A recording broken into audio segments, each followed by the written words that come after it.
Le village qui est à l'honneur pour la première fois dans ce site internet, Lourdes Actu, c'est la commune de Jarette. Alors nous sommes dans votre bureau à la mairie et nous avons découvert que vous étiez professeur, vous êtes marié, vous avez 2 enfants, vous n'êtes pas encarté, vous êtes comme on dit sans étiquette et vous avez plein d'autres engagements, donc celui de diacre dans le diocèse de Tarbes et Lourdes. Ange Mur, merci de nous accueillir pour une seconde fois.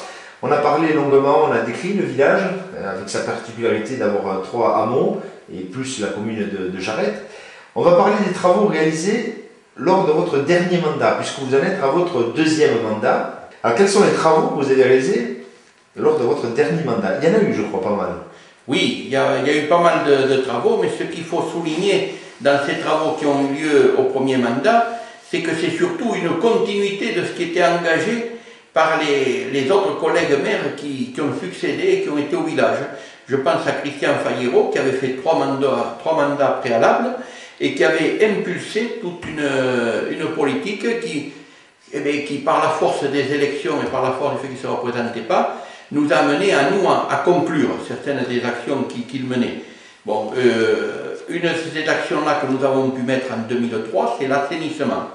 Cet assainissement collectif pour le bourg de Jarette.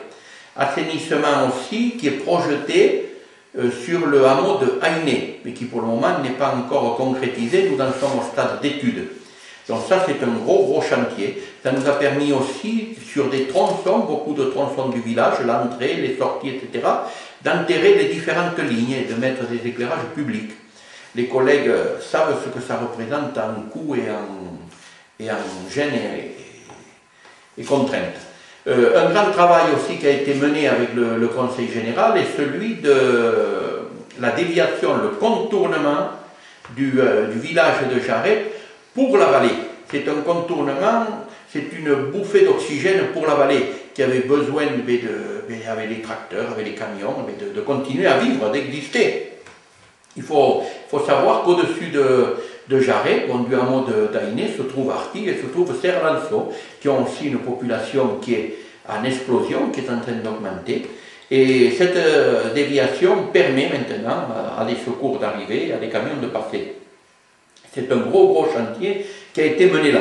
Nous avons mené aussi pas mal d'autres chantiers de rénovation des différents bâtiments et tout, mais ça reste classique. Disons que les deux plus gros, ça a été l'assainissement et la déviation. Un autre des projets qui avait été mis en place sur le dernier mandat, lorsqu'on arrive à Jarette, on peut s'apercevoir qu'il y a un lotissement tout neuf. Oui, notre souci à nous, c'était de voir comment on pouvait inverser cette population vieillissante dans le village et accueillir des nouvelles populations, mais les accueillir d'une façon peut-être un petit peu massive au départ, pour faire en sorte que ce que nous apporte cette nouvelle population soit supérieur à ce qu'elle nous coûte éventuellement au niveau de la commune, puisqu'il faut toujours avoir ce pendant-là. Et nous avions en effet, en lien avec l'OPAC, mené une opération qui est magnifique.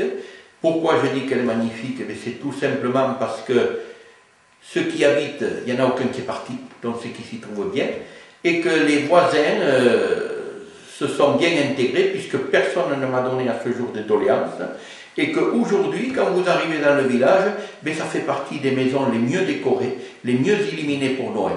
Il y a un entretien qui est fait dans ces maisons-là, qui n'est peut-être pas toujours fait dans ces anciennes maisons de Jarette.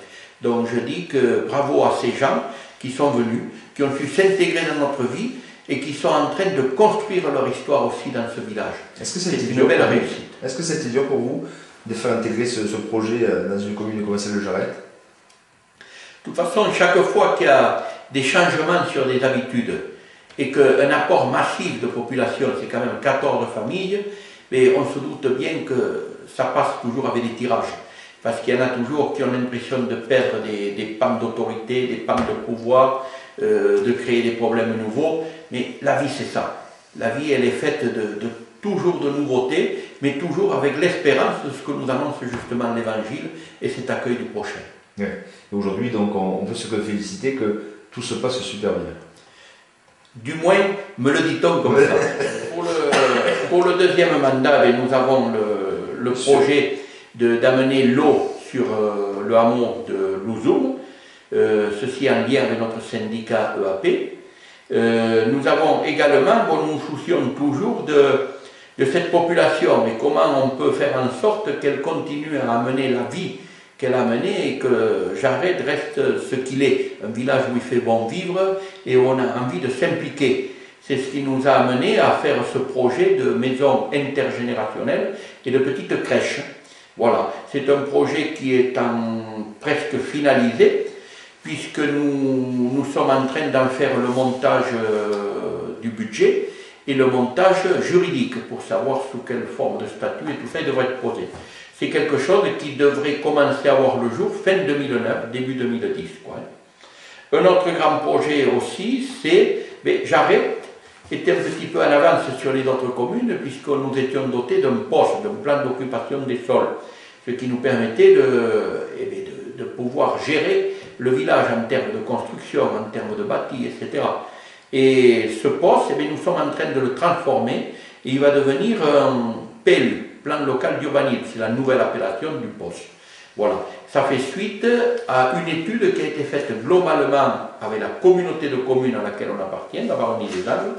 C'est un PADD, un plan d'aménagement de développement durable, et qui donne une homogénéité dans le territoire, et qui essaye de voir qu'est-ce qu'il convient de développer dans chaque lieu pour éviter éventuellement les clonages stériles qui sont des dépenses inutiles. Quoi, hein. Voilà, donc ce PADD est mis en place et nous sommes en train de décliner aujourd'hui le PLU qui devrait aussi aboutir d'ici fin 2009. C'est des gros chantiers qui engagent la commune sur des longues années, donc qui méritent beaucoup de réflexion et de concertation.